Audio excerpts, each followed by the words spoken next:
kultum kita akan mengambil inspirasi dari tokoh tabi'in yang sangat terkenal, yaitu Al-Imam Al-Hasan Al-Basri rahimahullah. Al-Imam Al-Hasan Al-Basri adalah putra dari Yasar dan istrinya Khairah. Yasar adalah mantan budak dari Zaid bin Thabit radhiyallahu an. Sementara Khairah, istrinya, adalah mantan budak dari Ummi Salamah radhiyallahu anha, istri Nabi sallallahu alaihi wasallam. Pemirsa yang dirahmati Allah Subhanahu wa taala, dari sini sudah bisa kita petik satu pelajaran bahwa besarnya seseorang, tingginya seseorang, mulianya seseorang bukan karena keturunannya, akan tetapi karena keimanannya, ketakwaannya, ketundukan dan kepatuhannya kepada Allah Subhanahu wa taala, dan kualitas ilmunya. Pemirsa yang dirahmati Allah Subhanahu wa taala, Imam Al-Hasan Al-Basri memiliki banyak sisi kemuliaan dan ketinggian derajat. Di dunia, beliau sangat-sangat dicintai dan disegani oleh para sahabat, oleh para tabi'in, oleh murid-muridnya. Dan sampai saat ini nasihat-nasihatnya, ilmunya masih diikuti dan dipelajari oleh ratusan juta kaum muslimin. Pemirsa yang dirahmati Allah Subhanahu wa taala, Imam Hasan Al-Basri sangat dekat dengan Ummul Mukminin Ummu Salamah radhiyallahu anha, karena ibunya adalah mantan budak Ummi Salamah. Bahkan ketika Hasan Al-Basri lahir, Ummi Salamah ikut dan turut merawat beliau. Beliau sempat memberikan ASI-nya kepada Hasan Al-Basri. Berarti Imam Hasan Al-Basri ini adalah anak susuan dari ibunda Ummi Salamah radhiyallahu anha. Dan beliaulah yang mengajari, yang memberikan nilai-nilai iman dan Islam, moral akhlak kepada Hasan Al-Basri sewaktu kecilnya.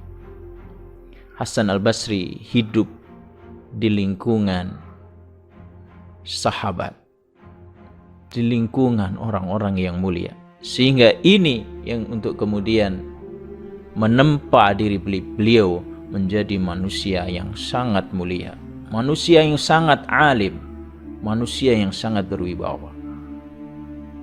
Pemirsa yang dirahmati Allah Subhanahu wa taala, setelah umur 14 tahun Imam Hasan Al-Basri pindah dari Madinah ke Basrah, ke Irak. Dan mulai saat itulah beliau mendapatkan panggilan Al-Hasan Al-Basri, imamnya ahli Basrah, gurunya orang Basrah.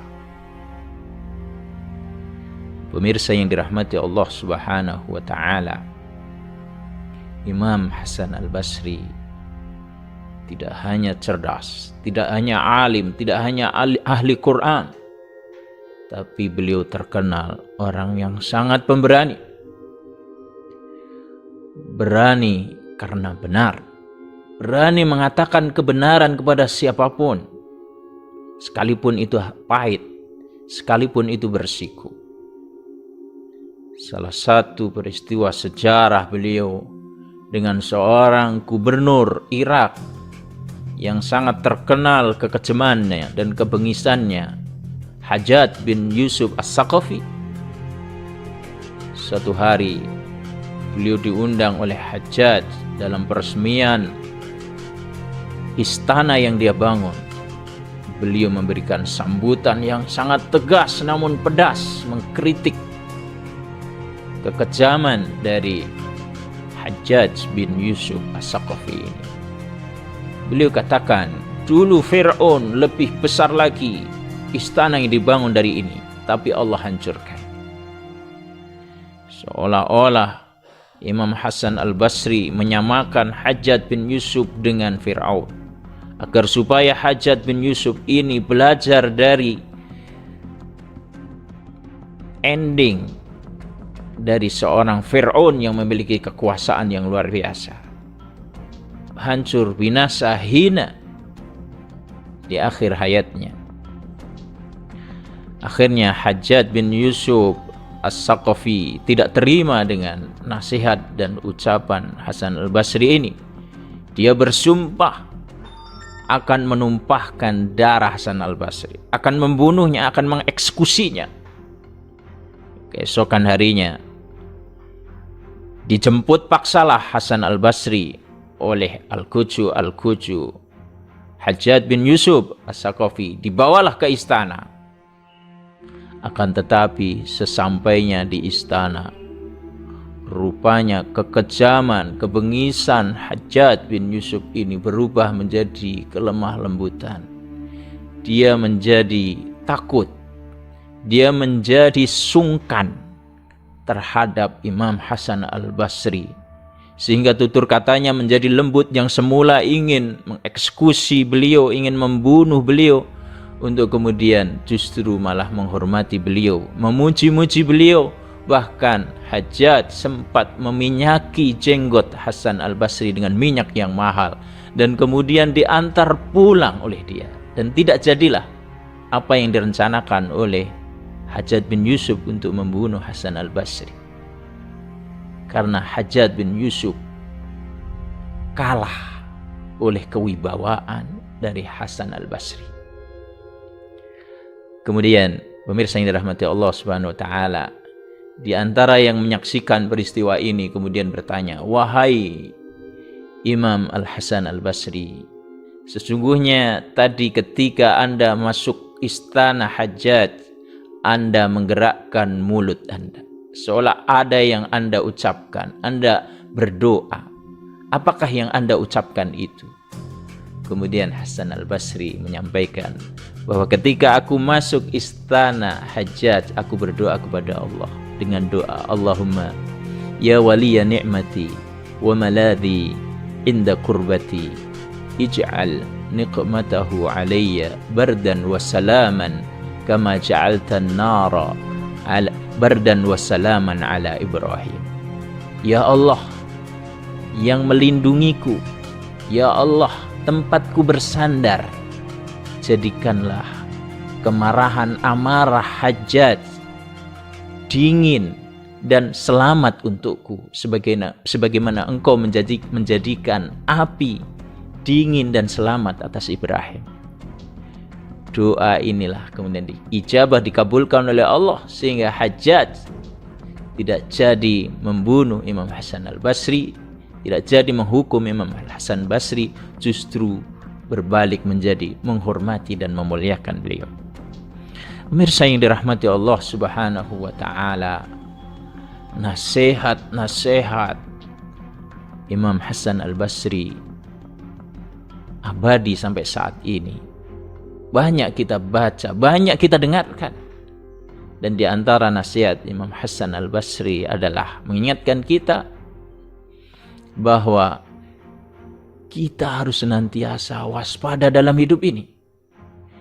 Tidak hanya waspada terhadap apa-apa yang diharamkan oleh Allah Subhanahu wa taala, tetapi kita harus waspada dan khawatir bahwa kematian itu sesuatu yang pasti.